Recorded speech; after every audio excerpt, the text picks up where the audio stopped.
ಪರಲೋಕದವುಗಳ ಕಡೆಗೆ ನೋಡುವಂತೆ ನಿಮ್ಮ ಆತ್ಮವನ್ನು ವಾಕ್ಯದಲ್ಲಿ ಬಲಪಡಿಸುವ ಅನುದಿನದ ಧ್ಯಾನ. ಇಂದಿನ ಧ್ಯಾನದ ಶೀರ್ಷಿಕೆ, ದೇವರು ಕೆಲಸಗಾರರಿಗಾಗಿ ಕರೆ ಕೊಡುತ್ತಿದ್ದಾನೆ. ಈ ದಿನದ ಸತ್ಯವೇದದ ವಾಕ್ಯ, ನಾನು ನೇಮಿಸಿರುವ ಸಬ್ಬತ್ತಿನಗಳನ್ನು ನೀವು ತಪ್ಪದೆ ಆಚರಿಸಬೇಕು.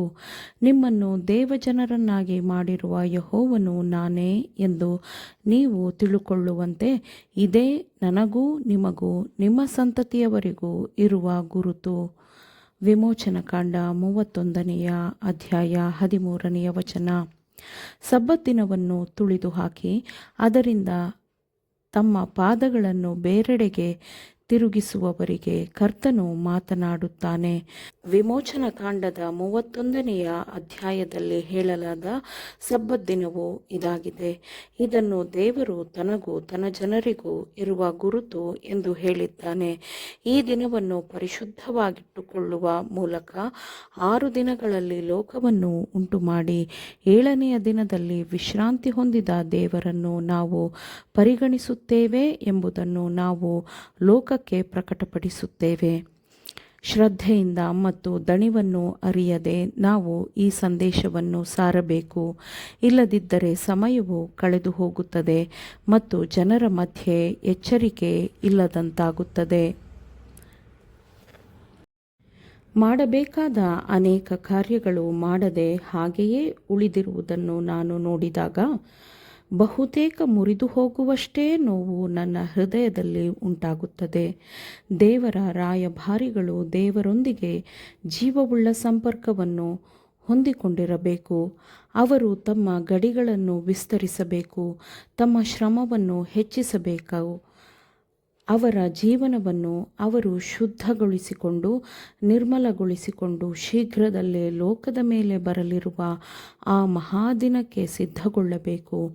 ಅವರು ಕರ್ತನ ಆತ್ಮದಿಂದ ತುಂಬಿದಾಗ ತಮ್ಮ ಮನೆಯಲ್ಲಿರುವ, ನೆರೆಹೊರೆಯಲ್ಲಿರುವ, ದೂರದಲ್ಲಿ ಇರುವ ಎಲ್ಲ ನಾಶವಾಗುತ್ತಿರುವ ಆತ್ಮಗಳನ್ನು ಅವರು ನೋಡುತ್ತಾರೆ ಮತ್ತು ಅವರನ್ನು ರಕ್ಷಿಸುವ ಎಲ್ಲ ಪ್ರಯತ್ನಗಳನ್ನು ಮಾಡುತ್ತಾರೆ.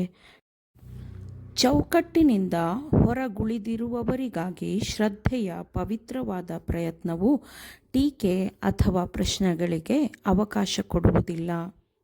ಸ್ವಾರ್ಥದೊಂದಿಗೆ ಯಾವುದೇ ರಾಜಿ ಮಾಡಿಕೊಳ್ಳಬಾರದು, ಏಕೆಂದರೆ ಸ್ವಾರ್ಥವು ವಿಗ್ರಹಾರಾಧನೆಗೆ ಕಾರಣವಾಗುತ್ತದೆ. ಅಜ್ಞಾನ ತುಂಬಿದ ಕತ್ತಲೆಯಲ್ಲಿರುವ ಮನಸ್ಸುಗಳನ್ನು ದೇವರ ವಾಕ್ಯದಲ್ಲಿರುವ ಸತ್ಯದ ವಿಷಯದಲ್ಲಿ ಪ್ರಬುದ್ಧಗೊಳಿಸಬೇಕು. 4ನೆಯ ಆಜ್ಞೆಯ ಉಲ್ಲಂಘನೆಯಿಂದ ದೇವರಾಜ್ಞೆಯಲ್ಲಿ ಬಿರುಕನ್ನು ಉಂಟುಮಾಡಲಾಗಿದೆ. ದೇವರಾಜ್ಞೆಯಲ್ಲಿ ಸಬ್ಬತ್ತಿನ ಆಜ್ಞೆಗೆ ಸರಿಯಾದ ಸ್ಥಾನಮಾನವನ್ನು ಕೊಡಬೇಕಿದೆ ಮತ್ತು ಅದರ ಮಹತ್ವವನ್ನು ಅರ್ಥ ಮಾಡಿಕೊಳ್ಳುವವರು ಮತ್ತು ನೋಡುವವರು ಅದನ್ನು ಈ ಲೋಕಕ್ಕೆ ಪ್ರಕಟಿಸಬೇಕು.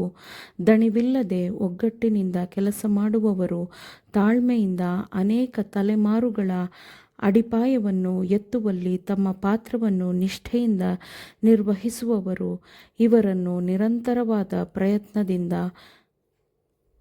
ಬಿರುಕುಗಳನ್ನು ಸರಿಪಡಿಸುವವರು, ವಾಸಿಸಲು ಮಾರ್ಗಗಳನ್ನು ಪುನಃಸ್ಥಾಪಿಸುವವರು ಎಂದು ಕರೆಯಲಾಗುತ್ತದೆ.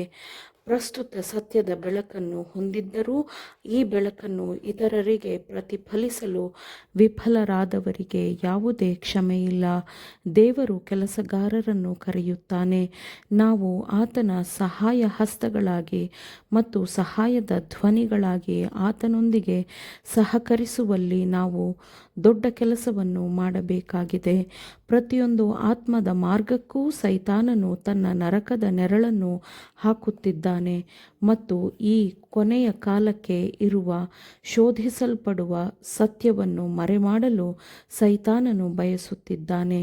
ನಾವು ತಪ್ಪಿ ಹೋಗಿರುವ ಜನಾಂಗಕ್ಕೆ ಎಚ್ಚರಿಕೆಯ ಸಂದೇಶವನ್ನು ಕೊಡಬೇಕು.